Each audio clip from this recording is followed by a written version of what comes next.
And it didn't actually happen. That's right, I made the whole story up. All the way from the paranoid guy in the city to the fight between Bruce Lee and Ip Man. It's all made up. All pretend. I tricked you all. And you all fell for it. You all believed my story that I was telling. So back to the game anyway. I can't remember what level this is. But, yep, let's just jump up there and the camera angle changes and we'll kill that guy and collect some things. You know, jumping through that ring there reminds me of a story. I was at the 2012 London Olympics, and it was a few days into the Olympics, and I was competing, actually, for New Zealand in the ring event. You know those rings that you hold onto and you do the spinning all around and that kind of thing. Yeah, I was chosen as New Zealand's #1 guy to compete in that. So I walk up to the stage. It's sort of like a stage. There's like a big mat on the ground, and then the archway thing, and then there's these the rings on the ropes, suspended in midair. And I jump up and I grab onto the ropes, onto the rings rather, and I'm in peak physical condition at this point. Never been fitter in my life because of all the training I've been doing for the Olympics. And you can see, I've watched the replays, and I'm very proud. As soon as I grabbed onto the rings and lifted myself up, my biceps, my triceps, and my quadriceps, I think quadriceps are a word. The muscles on my forearm, anyway. Is that a quadricep, or is that the one on your back? I don't know.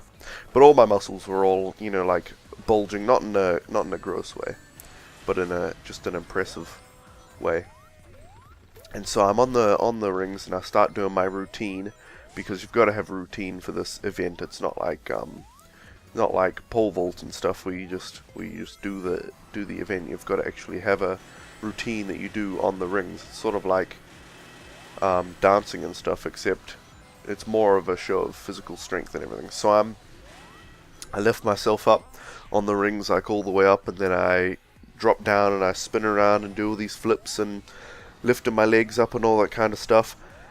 And all I'm wearing is a leotard, so the ladies are going crazy over that.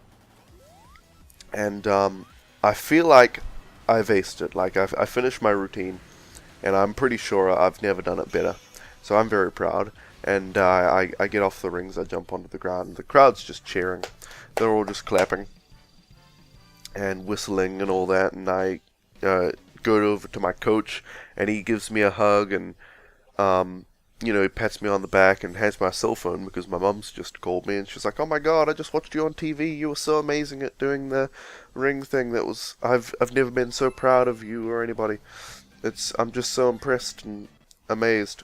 And I was like, "Oh, thanks, Mum. You know, I tried my best on the rings. I only hope that the judges think that I did a good job, and hopefully I can bring back the gold for New Zealand." Because I don't think the gold's actually ever. I don't think New Zealand's ever actually won the gold medal in the ring deal. So anyway, we go over and we sit on the benches, me and the coach, and the coach is like giving me a drink bottle of water and stuff, and I got my towel so I don't get cold from all the sweat in the air, you know, because I'm covered in sweat, and before I was hot, so I was sweating, and now it's not that warm in the Olympic arena stadium thing. So, but I'm sitting there enjoying myself, and then my rival Giovanni steps up to the mat, and he's looking just about as physically fit as you can get, and I felt that I was pretty damn fit, but Giovanni seems to have given me a run for my money, I think. So he steps up to the rings, and you know, he walks up and he looks kind of arrogant. He's wearing those like they're sort of like a cross between shorts and briefs. You know, those briefs that people have been wearing since like the year 2000 that are like underpants, except they have little bits of leg on them. And then, but he's got like slightly longer ones, so they're more like shorts than just underpants. And he's wearing like a singlet and one of those, and he's looking huge. Like his muscles are ginormous, so I'm starting to think, you know, he's been You know, we've been rivals since we were kids because we grew up in the same neighborhood. And we were always working out together and all that kind of stuff. But we were sort of friends, but also competed against each other. So we helped each other in a way because we you know, as one of us got better, the other one would also get better to keep up and try to be the best. But you know, there's always a slight bitterness between us because both of us are very competitive. We're always trying to be number one.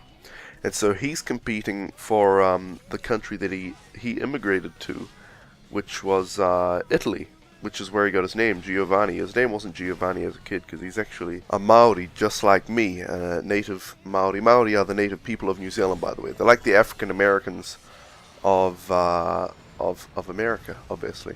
African Americans are from America, and black people also is what I'm trying to get at there. Maori people are black. So me and Giovanni, both black. But anyway, so yeah, he wasn't given the name Giovanni as a child. He was, I can't actually remember his name. But he always thought Giovanni was a cooler name than, his name was Hemi, I remember now. Hemi it's a classic Maori name.